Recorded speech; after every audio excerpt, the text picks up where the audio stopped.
Statue of unity बघून आम्ही निघालो IPL ची मॅच पाहायला, गुजरात टायटन्स वर्सेस राजस्थान रॉयल्सची बघायला. तर नमस्कार मंडळी, आम्ही ऑनलाईनचे तिकीट ऑलरेडी काढले होते आणि तेच तिकीट घेण्यासाठी आम्ही आलो इथं थोडी गर्दी होती, लाईन मध्ये उभा राहिलो आणि तिकीट कलेक्ट केले आणि आम्ही सर्वजण निघालो स्टेडियमकडे. मॅच 7:30 ते 11:30 पर्यंत चालणार होती आणि मॅच झाल्यावरच आम्हाला जेवण करावं लागणार होतं. पण त्याआधी भूक लागू नये म्हणून आम्ही स्टेडियमच्या बाहेर मस्तपैकी लाईटली खाण्यासाठी भरपूर मेनू होते. आम्ही सर्वांनी नाश्ता केला, सर्वजण इथंच फ्रेश झालो. शरद अप्पांनी व्यवस्थित गाडी पार्क केली आणि आम्ही निघालो नरेंद्र मोदी स्टेडियमकडे. आम्ही स्टेडियमच्या अगदी जवळ आलो. इथं सिक्युरिटी खूप टाईट होती, प्रत्येकाला चेक करूनच आतमध्ये सोडले जात होते. तिकीट चेकिंग तर अशी होती की बिना तिकीटचा आतमध्ये प्रवेश करणे शक्यच नव्हतं.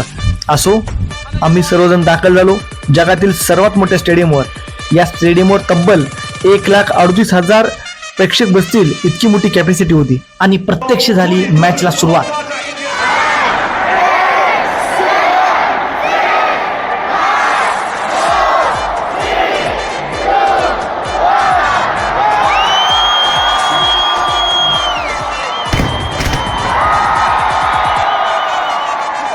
गुजरात टायटन्स संघाने 20 ओव्हरमध्ये 217 धावांचं आव्हान राजस्थान रॉयल या संघाला दिलं.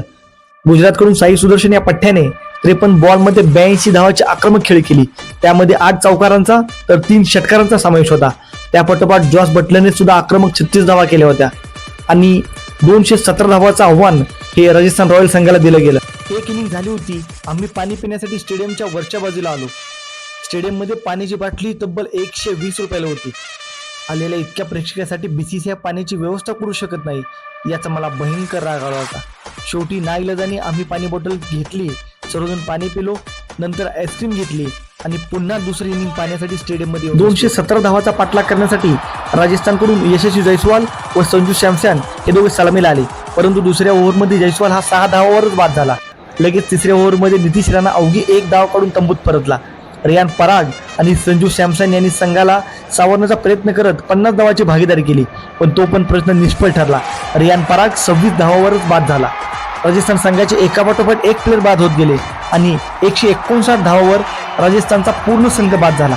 तब्बल 58 धावांनी गुजरातचा संघ विजयी झाला. साई सुदर्शन या पठ्ठ्याला मॅन ऑफ द मॅच देऊन गौरवण्यात आले. गुजरात संघ होम ग्राउंडवर मॅच जिंकल्यामुळे या ठिकाणी जोरात आतषबाजी होत होती.